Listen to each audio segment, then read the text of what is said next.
Que el Señor esté con todos ustedes. Anuncio de la buena noticia de nuestro Señor Jesucristo, escrita por San Juan. Gloria a ti, Señor.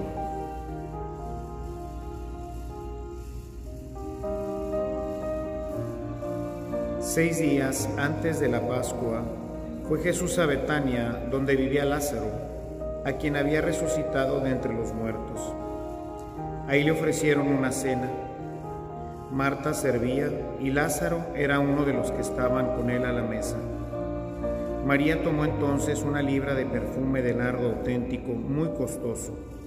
Le ungió a Jesús los pies con él y se los enjugó con su cabellera, y la casa se llenó con la fragancia del perfume.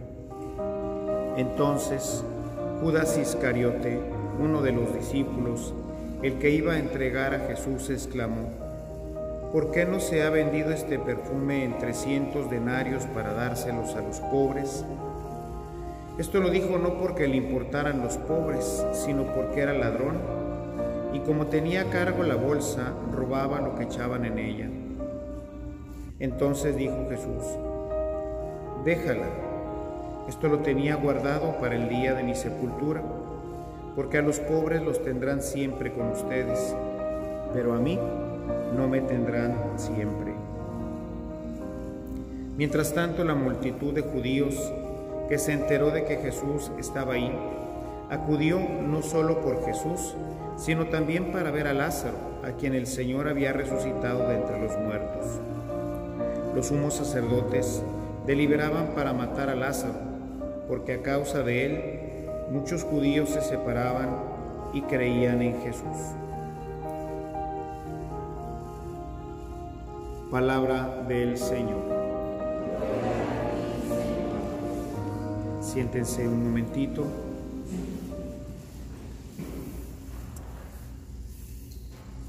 Quisiera en esta semana, además de todo lo que ya venimos meditando, esta escena de la cena en la casa de Lázaro, Marta y María, me parece que nos habla de dos elementos importantes.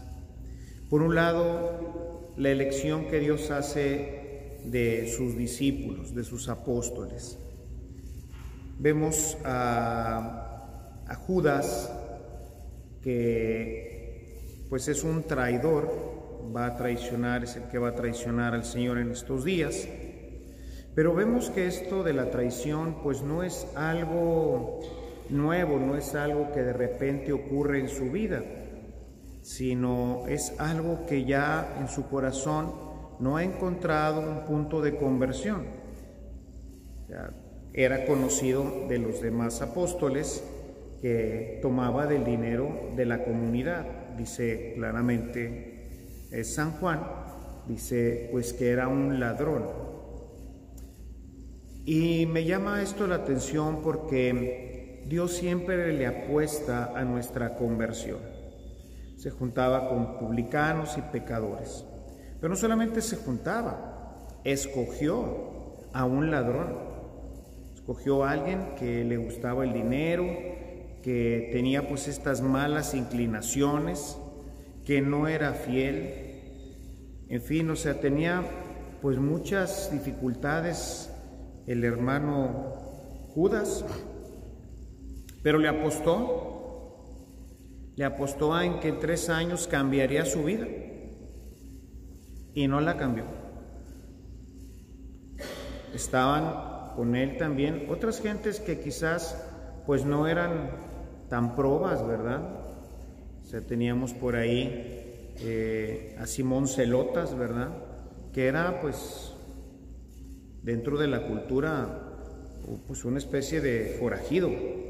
Los zelotas se dedicaban a matar a los romanos porque era la resistencia judía contra los romanos. Entonces organizaban bandas de zelotas que emboscaban a los romanos y los mataban, ¿no? O sea, no era así como que dijéramos una perita en dulce. Y sin embargo se convierte. Judas no.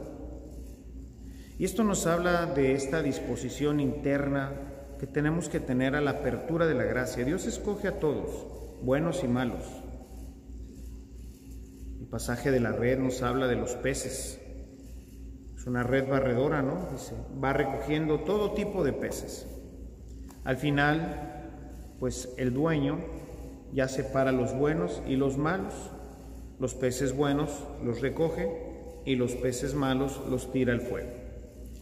Y esto pues es para todos nosotros, ¿no? O sea, siempre hay una invitación a la conversión.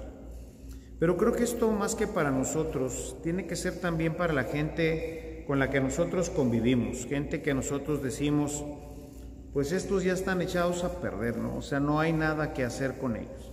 Y eso en el proyecto, en el plan de Dios, en la visión de Dios, no es así. Siempre habrá una oportunidad. Recordarán ustedes que el mismo Juan nos narra cómo ya en la cena, cuando ya lo ha traicionado, cuando ya sabe Jesús lo que va a pasar, todavía pues le da de comer de su plato. Dice que mojó un pan en su plato y se lo dio a Judas, que dentro de la cultura judía pues es un signo de gran predilección, de gran amor para la persona. O sea, todavía en la última cena, todavía le dice, Judas, te amo, no lo hagas. Finalmente, pues, Judas ha decidido, o sea, su corazón no entró nunca en conversión, de tal suerte que, pues, ya de ninguna forma, pues, él podría recuperar ya su vida, ¿no? Ya la había perdido, se la había dado a la avaricia, se la había dado a la maldad, ¿no? Por eso, como recordarán que les decía en los ejercicios, ¿no? En el último momento de nuestra vida ahí estará el Señor para decirnos que nos ama, que no saltemos al lago de fuego. Pero estaremos tan engañados, nuestro corazón tan corrompido, estaremos tan cegados ya que saltaremos. O sea, es algo que tenemos que ir trabajando y que tenemos que verdaderamente pues luchar, pero también por los que están con nosotros, hijos, hermanos, primos, parientes, amigos, compadres, en fin, toda esa gente que pues hoy está ciega, tenemos que seguirle dando la oportunidad, insistir, como Jesús insiste continuamente con Judas para invitarlo a la conversión, ¿verdad? Para invitarlo a la conversión. Ojalá y podamos nosotros ser ese instrumento de la gracia de Dios para que pues la gente siempre tenga una oportunidad. Nunca pensar que está todo perdido. Tendemos a eso, ¿verdad? Además porque nos gustaría en el tema de la justicia, nuestra justicia, que se le hiciera pues algo, se le hiciera daño a los que han hecho daño, ¿no? Todos estos que andan hoy robando, matando, secuestrando, pues quisiéramos arrancarles las orejas, ¿verdad? Pero sin embargo, pues esos también son hijos de Dios. Y Dios quiere que todos los hombres se salven, incluso ellos. Necesitan, pues a veces amor, caridad, para poder entender esto y poderse acercar al Señor. Y bueno, pues darle la oportunidad. Al final siempre la decisión será nuestra, como fue de Judas, el finalmente pues entregar al Señor y apartarse definitivamente de Él. Siempre hubo oportunidad de regresar, pero Él ya lo había decidido. Dice Juan con claridad, y después del bocado entró Satanás en Él. Entonces necesitamos pues abrirnos a la gracia y ayudar a otros a abrirse también. Alabado sea Jesucristo.